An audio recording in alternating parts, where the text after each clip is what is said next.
Since 1962, Abilities First has been supporting the needs of individuals with disabilities throughout the Hudson Valley region.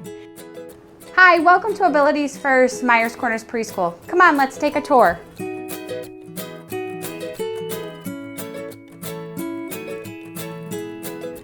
This is one of the 6 classes we have here at Myers Preschool. There's 3 known as the sensory classrooms. So these classrooms have 8 children, 1 special ed teacher, and 3 aides in them. So they're an 813 classroom. They're self-contained full-day classrooms. The hours of the program are 8:30 to 2 o'clock, Monday through Friday. The profile of the children in these rooms are children that are cognitively higher functioning, but have some significant sensory needs where they have tried other preschool programs or have been in an early intervention program and really need a significant amount of sensory breaks throughout their day to really be successful. We just recently had a graduate who was with us for the last couple of years.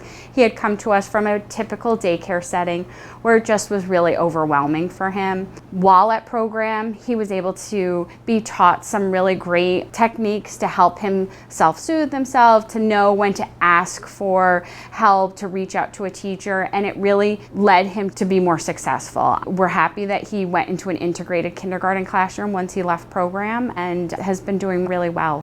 So this is another one of our sensory classrooms. We serve multiple districts in the Hudson Valley region. We serve Dutchess, Ulster, Orange, and Putnam counties. They can all be bused here. Each county provides transportation. However, many of our families do choose to drive children in. Their typical day, the curriculum here that we follow is creative curriculum.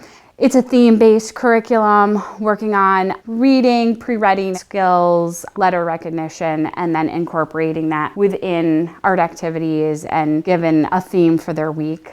They have center times as well that they break out to do small group instruction or to be able to play in the block area. Most of our sensory classrooms have some kind of sensory break type of activity in them. This classroom has a slide and a quiet corner, so if children are needing some time to decompress, they can take some time to go over there and have a few moments to kind of regain their thoughts. So all of our classrooms vary in age, so they're all that 3 to 5 age range. So it's right after early intervention and right before you go to kindergarten. All children in program are selected by their school district to be eligible for our program, and then parents can tour all the area programs to see which one might be an appropriate fit for their student.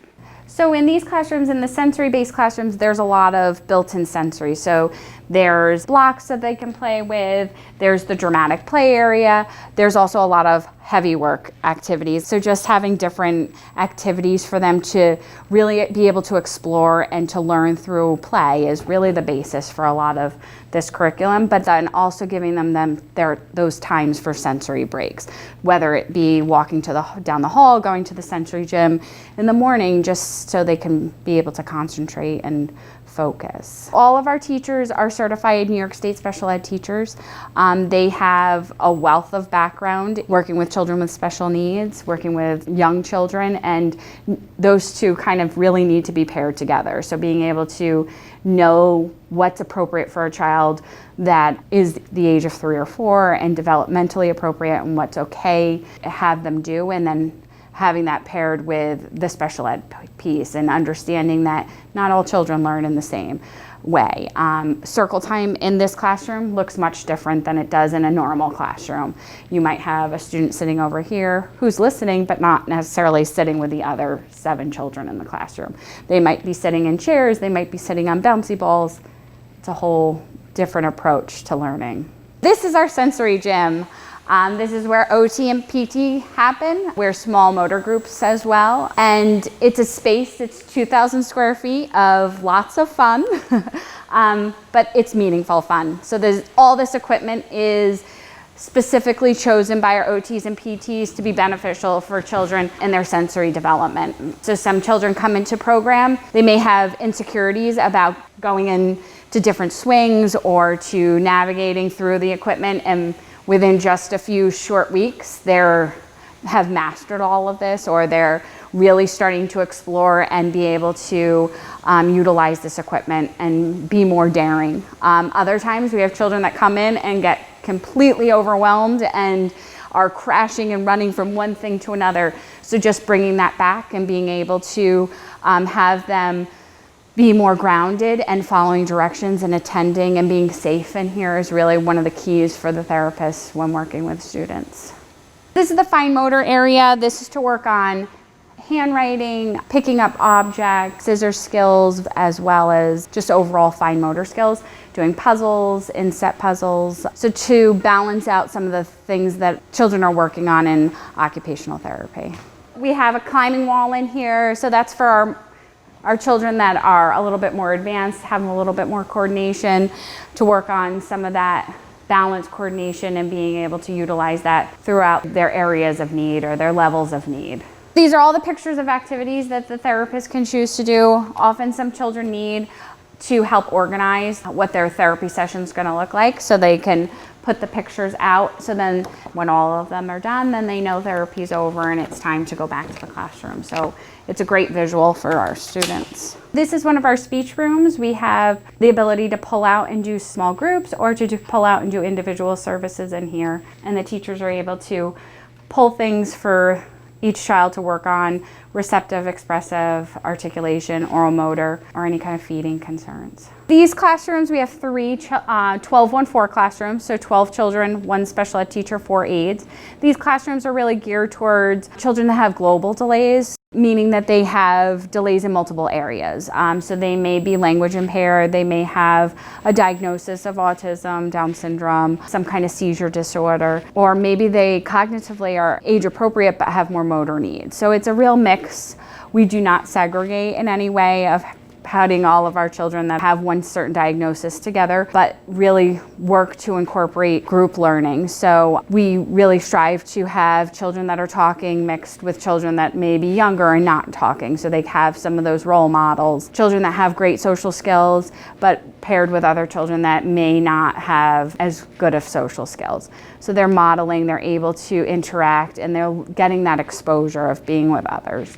These classrooms have a lot of staff. Often theirs can be one-to-one aides or private nurses that do attend with children. This classroom in particular is geared to our medically fragile population. So our children who have maybe some medical needs or more significant diagnoses that really require extra support during meal times or just overall academic learning times. They still do the same activities that you would find in a regular preschool classroom doing.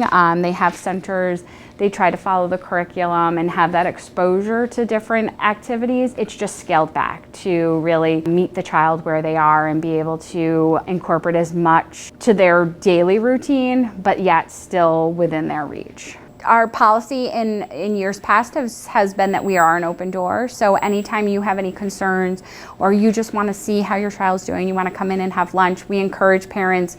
We love parent involvement and to be able to have that opportunity to come in and see what we're doing. We also encourage during therapy sessions to come in, sit in, because just because one of our students is getting OT or PT twice a week, carry over at home is much more important than we'll ever be able to do for that 30 minutes or 60 minutes a week. So we always want to work together with parents to create that team, to create that learning environment that carries over outside of abilities into your home. We have some real great staff that have been with us for a very long time. You don't come into this field if you don't love working with young children, number one, and working with children with special needs. So we're fortunate to have staff that have been with us for years and really have a warm, nurturing personality and enjoy their job.